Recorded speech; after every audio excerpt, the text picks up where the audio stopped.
What's happening with you? Story time. CYCO Black. Shout out to CYCO Black from Crime Mob. Presents Dread Squad on deck. A group that CYCO Black had made out there in Ellenwood off of Boulder Crest. Man, I remember visiting Atlanta and chilling with them boys, man. Actually, we was with my homeboy JB cousin Will. And he took us down Boulder Crest. A little bit around Ellenwood. Man. Yeah, man. But anyway, man, this story right here is about when they came to Savannah. You know, it was all, it was surprise. It was a surprise to me. You know what I mean? Because I'm at work. You know what I'm saying? I'm at work. And my homeboys called me and they were like, Clay, you Dread Squad, nigga, crime mob in Savannah. Dread Squad out here. I was like, oh yeah. He was like, man, they were just on the radio. They were just on the radio talking about Swamp D. I was like, Swamp D? What they say? He was like, shot you. They were giving shots out, and they were like, shots out of Swamp D. We in the city, and then Savannah dude on the radio said, what y'all know about Swamp D? And then one of the dudes from Dread Squad said, what y'all know about Swamp D? You know, I was like, dang, because we been doing our thing. Me and my boys, man, Swamp D, Pinesville, Georgia. Man, we been doing our thing around Southeast Georgia. I'm talking about everywhere. We was everywhere in Southeast Georgia. Athens, we went up there to Athens and did a show. Man, we was in these, man, I never forget going to a club where everybody had to bring their own liquor. So we was in hole in the wall clubs, man. I think that was I want to say that was in Waycross. Well, one of them towns. But yeah, man, they came to Savannah. So we meet up with them boys at night. They had a show at a club called Icebox in Savannah. It's not there no more, but it was nice. This was my first experience as an artist getting artist VIP treatment from a club. This is my first time chilling with CYCO Black and Dread Squad, man. I'm talking about Savannah showed all of us a lot of love that night. Shouts out to Savannah and the whole Seaport. But they showed us a lot of love that night, man. I'm talking about we was in VIP with bottles on ice. Shit, they let us smoke. Man, we had one big ass security guard right in front of the walkway of VIP. You couldn't even come back to where we at without going through him. So, man, we all just chilling back there, man. They were talking about, over the mic, crime mob in the building, CYCO Black, Dread Squad on deck. I'm like, man, we here, man. You know what I'm saying? Me and my homeboys, we smiling, man. We smoking good, drinking good, chilling with Biggs, man. Biggs, I think that's CYCO Black big brother. Man, Biggs, I ain't gonna never forget that dude, man. That dude walking around. I bet you can't find these in the mall. That nigga had some shoes that was fire. I'm talking about. They was some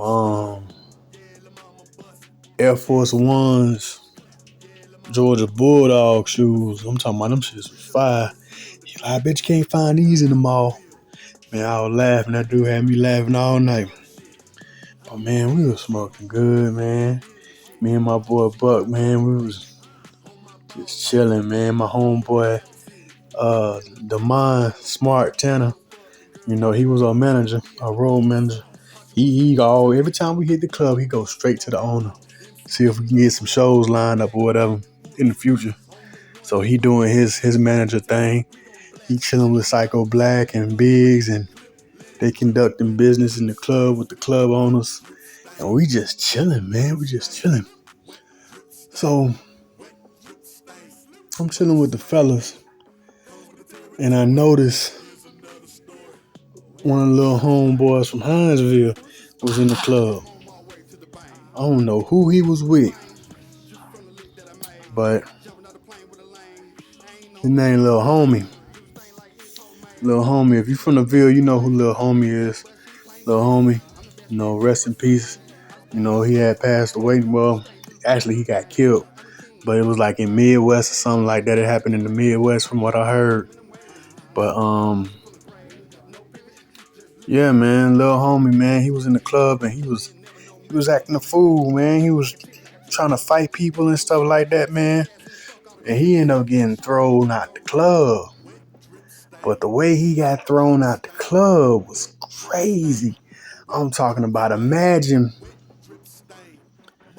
two big, it was about three big niggas. I want to say the size of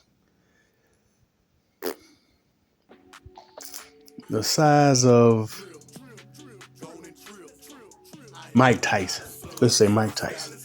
Three of them. And he was skinny. He was a little skinny dude, man. Short, a little bit taller than me. Like we about 5'7", something like that. But man, they lift this nigga up. I'm talking about from his feet. He looked like Superman going out the club. And when I say, when they throwed him out, they literally throw him out the club. I'm talking about, it was like they was jogging a little bit, but they stopped at that end. Like me and Buck, we was sitting in VIP, you could see the whole front of the club, the entrance, the parking lot, everything. So we smoked. I said, look, Buck, they got Homie. He was like, dang. So we looking. They marching him out. They stopped at the door. He kept going in the air. They had to throw that dude at least by 9-10 feet in the air. I ain't gonna lie to you.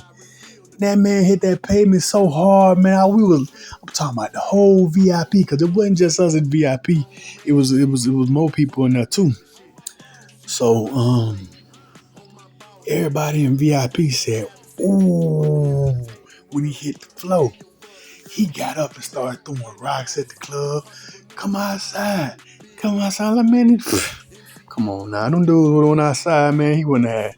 But ain't no telling, though. Little Homie probably had that thing on him, boy. He probably would have got that thing. I ain't gonna lie to you, because Lil Homie, he was known around Hinesville for hitting licks. Hitting licks. Let's just say that. I ain't gonna put too much on it. But yeah, rest in peace, Lil Homie. But yeah, after that, man, so we continue to burn and just smoke, man, and chilling, man. Savannah showed us a lot of love. Ran into somebody that know my homeboy Smoke from Smoking CYCO from the west side. They stayed on the west side, but they moved to the east side. So Buddy was like, yeah, I know him. What, you got beef with him? Savannah niggas, they always ready to fight, kill, whatever. You know what I'm saying? Them niggas wild out there. I said, nah, man, that's my peoples, man. I just, this and that. He was like, nah, man, but they called him Sean. I said, I know exactly what you talking about, Sean. And Sean probably on the block right now.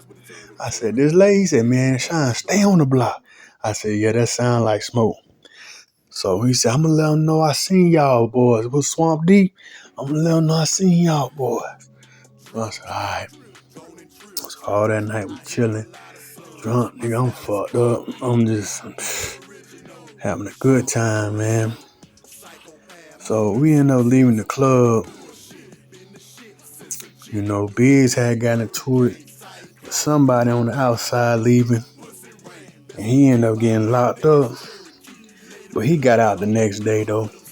You know what I mean? It was just a little overnighter thing. It wasn't nothing big. Biggs got out the next day. Hit us up, let us know he back in the A. And, so a couple days went by.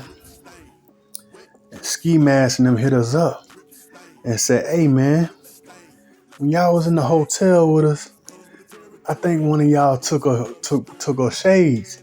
We had some Don't Shake Kabaze, but however you pronounce that brand, man, Don't Shake Kabaze or whatever the hell. I ain't into that type of stuff. You know what I mean? I never was into them type of Louis Vuitton, Burberry glasses. That wasn't me, you know. So, come to find out, one of the little homeboys that was with us had did it. So my homeboy Worm said, bruh, I'm gonna smack the shit out of Buddy. Soon as he pull up, I'm gonna smack the shit out of him. So me, Worm, and Sal, we on my porch in GT, and little Buddy came up. Worm said, hey, you took them boys' glasses? Man, you got Swamp D looking bad like we some thieves and stuff like that. Bah! Smacked the shit out of old Buddy. Glasses came off. He got them trying to find his glasses like he blind. Man, I started laughing. I ain't gonna even lie to you. I started laughing. Homie Sel was laughing. Like, man, don't hit that dude like that, man. They're like, nah, fuck that shit. Man, that nigga stole them glasses. So he ended up sending them glasses. We ended up sending them glasses back to them dudes and letting them know what happened. Letting them know what we did to Buddy. Basically DP'd him. And ever since then, little Buddy just been on a mission. Because by me being one of the dudes that started Swamp Deep, it's like he had it out for me or something like that. Lying to me. He don't think I know, but I know he lied to me. Lied on me to one of the dudes in the field and said something about me and make them dudes want to get at me. Ain't nothing happened though. I seen them dudes plenty of times. The one that he told some lies to, I guess. Seen him at corner stores. Ain't nothing really happened. I wasn't worried about it at the time. My mom passed, and this is one of the reasons why I left the Ville, because it was just too much going on. Either I was going to get killed, kill somebody, or go to prison. That's basically how I looked at it. So I know it was time to leave the Ville. Couldn't trust a few of the homeboys in the clique, So it is what it is, man. But yeah, man, Dread Squad on deck, man. We had a good time with them boys in Savannah. Much love. Free Ski Mask. Much love to the whole crime mob. Much love to CYCO Black. App. Rest of them boys. Dread Squad on deck. This your boy Clay, man. Clayway TV. Holla at your boy.